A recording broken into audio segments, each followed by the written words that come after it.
Ahora los invito a recibir aquí en el estudio a una de nuestras invitadas. Hablamos de la directora del Colegio Blue Elefante, Fernanda Ferreiro, que nos vuelve a acompañar aquí en la mañana del 11. ¿Cómo está, Fernanda? Bienvenida. Muy bien, muchas gracias. Bueno, hablando de la educación en el siglo XXI, como hemos denominado a este espacio, porque no solamente estamos en el siglo XXI, sino que las cosas han cambiado mucho respecto a lo que de pronto históricamente estamos acostumbrados, a los métodos, a la forma de enseñar, a los programas, a la docencia, la incursión de lo que son los medios electrónicos, la utilización, bueno, yo lo veo con mi hijo más chico de 10 años, ni que hablar con las dos que están en facultad, que la utilización del dispositivo, de la computadora, es algo que ya hoy se lo mandan, o sea, le mandan un deber para que lo busquen en internet, no es aquello de que, bueno, hay que estudiar y nada de fijarse en internet, hay que buscar en los libros. Ahora es a la inversa, los mandan navegar en internet para buscar la información, extraer la que es correcta, la que tiene contenido, la que apunta a lo que el docente indica, y bueno, estos son elementos que han ido cambiando sin lugar a dudas lo que es la educación, y bueno, hablamos también de muchos métodos nuevos, Fernanda. Sí, hay muchísimo, y hay algunos que si bien tienen sus años, de alguna manera se reivindican. El caso que comentábamos fuera de cámara, que es por ejemplo el método Montessori, que si bien tiene 100 años, porque son 100 años que María Montessori, que fue la primera médica mujer italiana, que descubre, neuróloga, que descubre que determinado material concreto facilitaba las habilidades, las posibilidades de lograr un aprendizaje exitoso. Después pasó el tiempo, siempre se mantuvo en lo que es Europa, Estados Unidos. Tuvimos algún ejemplo en algún momento en Uruguay, y hoy que nada más y nada menos que el hijo del príncipe de Inglaterra, el futuro rey, elige un jardín Montessori, vuelve a tener su auge. Es increíble, realmente las cosas que se logran con este método son únicas. Nosotros lo tenemos en el colegio. ¿En qué consiste? En realidad lo fundamental es un ambiente preparado. Es decir, es un espacio que está todo adecuado y a nivel de lo que son los pequeños. Tiene su fuerza entre los 18 meses y los 6 años, o sea que abarca primero y segundo de escuela. Y lo que hace es como reproducir de alguna manera el ambiente de un hogar, porque dice que el niño necesita sentirse cómodo, estar como quien dice, en su salsa, ¿no? En un lugar donde él pueda manipular las cosas, moverse, y descubre que hay materiales que tienen que ver con la lectoescritura, que tienen que ver con el conocimiento lógico-matemático, con la vida práctica, que ellos manipulando, trabajando, investigando, curioseando, como hacen cuando vas a una plaza y empiezan a tocar, a investigar, a oler, a sentir, empiezan a descubrir cosas que no se logran sentado en una clase. Entonces, tiene como ciertas premisas que tienen que ver, por ejemplo, con el movimiento. Un niño tiene que ser inquieto. No está mal, no es negativo que el niño sea inquieto, sino todo lo contrario, aquel niño que uno lo ve muy quieto, muy pasivo, que no se interesa, que no tiene curiosidad, que no quiere tocar, oler, armar, es el que realmente debería preocuparnos. En ese ambiente que está todo preparado y que es un material que se estudia aún en Oxford, en la universidad, porque no han logrado, digamos, rebatir que no se pueda obtener ciertos resultados. Ejemplos concretos, 4 o 5 años están sumando de a 1000. Están leyendo y escribiendo en cursiva, pero de una manera absolutamente natural. El niño elige lo que quiere hacer. Entonces puede ir hacia el lado de lo que tiene que ver con la parte de matemáticas, hacia la parte de lengua. 4 años y están trabajando los continentes, conocen todos los continentes, se ubican en el mapa. Fabuloso, ¿no? Es increíble, realmente es increíble. Y después el rol docente. La guía Montessori, que nosotros tenemos una de las únicas guías que tiene el Uruguay, se especializó, se preparó, es guía Montessori internacional. Tiene una preparación que tiene que ver con el de mediadora. Si bien ella sabe bien a dónde apunta cada material, cuáles son los objetivos que quiere lograr, por otro lado, tiene una actitud más pasiva. Ella observa, acompaña, puede llegar a sugerir, pero tiene que ver incluso con lo que nace espontáneamente del niño al elegir.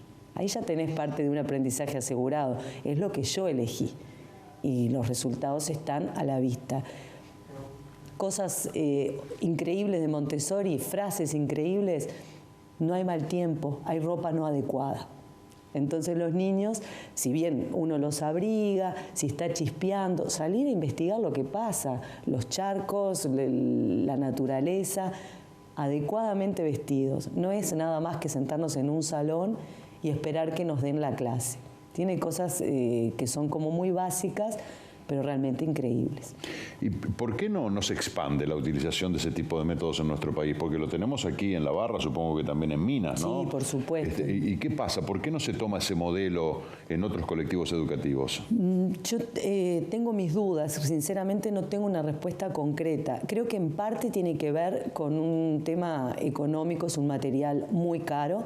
De hecho, es un material que tiene muchísimos detalles, muchísima calidad. Tú vas a ver que son muebles, por ejemplo, que nosotros en particular en el Blue lo tenemos en todas las aulas, incluso en sexto de primaria.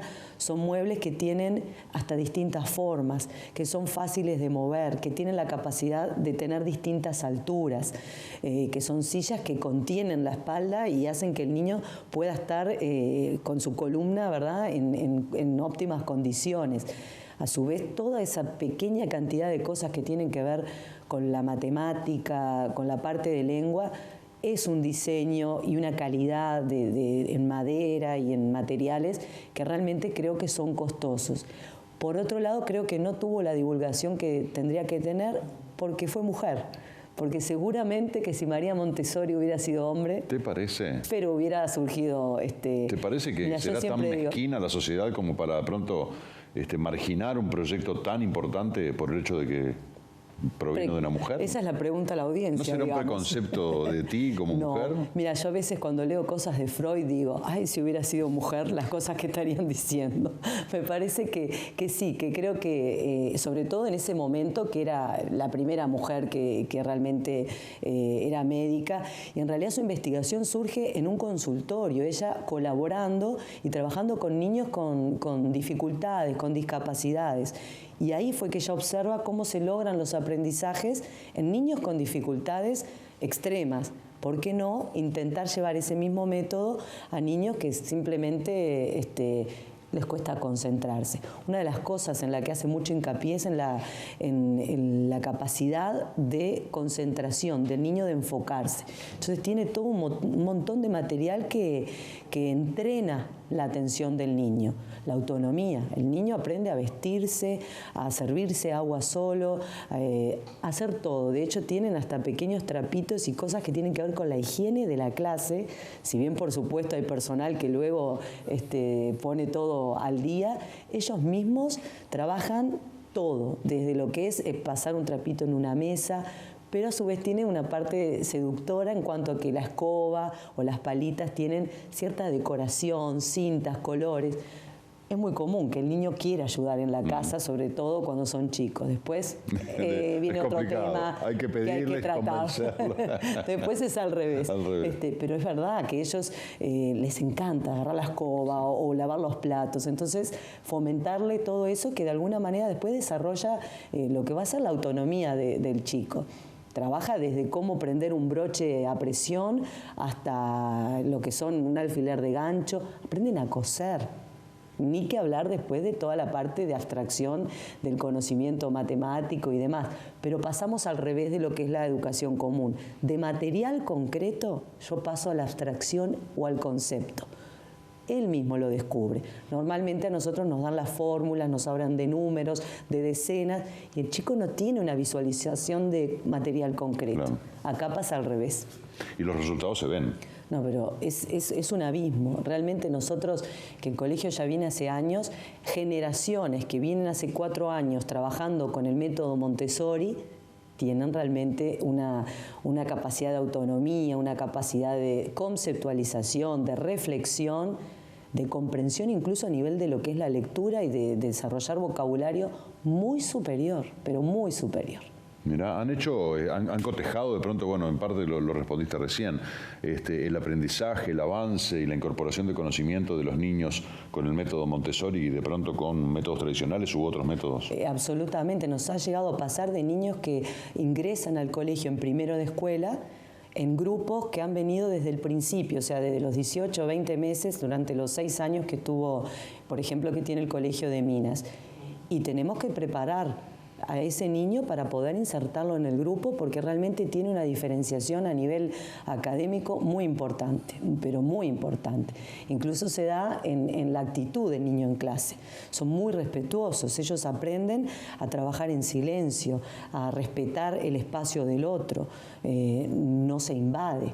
Se da mucho el multigrado. Montessori, una de las cosas que sugiere es el mezclar niños de distintas edades para fomentar determinados vínculos, determinadas actitudes hacia la vida, desde la responsabilidad del más grande con respecto al chico, el de asumir el rol de proteger, así como el que el más chico tiende a imitar ciertas conductas que en ese ambiente realmente son pero absolutamente favorables.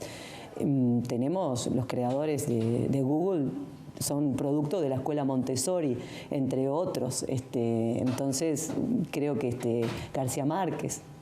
Tenemos grandes representantes de lo que es la cultura. ¿Y qué pasa después, ya para cerrar, Fernanda? ¿Qué pasa después con esos estudiantes? Porque están de pronto preparados a través de este método, ya marcan una diferencia interesante y después, cuando ingresan en la etapa de secundaria, por ejemplo, como sí. que, bueno, ahí se emparejan hacia abajo, por llamarlo de alguna manera, con el resto de los planes, o sea, porque ellos venían diferenciados y después como que caen en el común. Sí, de todas maneras, las habilidades o las competencias que ellos lograron desarrollar a nivel mental le permiten de cualquier manera aprender. O sea, ellos ya tienen como un código incorporado donde ya saben cómo analizar, cómo plasmar, más allá de lo que se les plantee.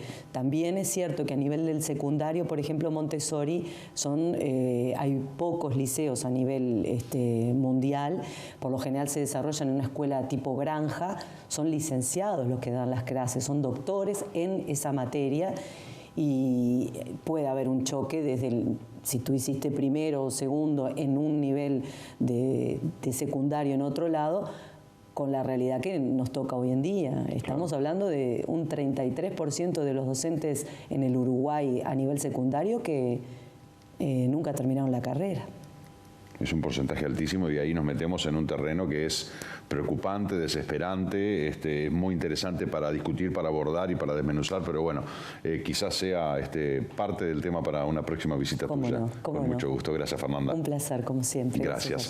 Fernanda Ferreiro, directora del Colegio Blue Elefante de la Barra, hablando con nosotros sobre este método Montessori, pero de alguna manera sobre este perfil de la educación en el siglo XXI. La pausa y estamos con ustedes.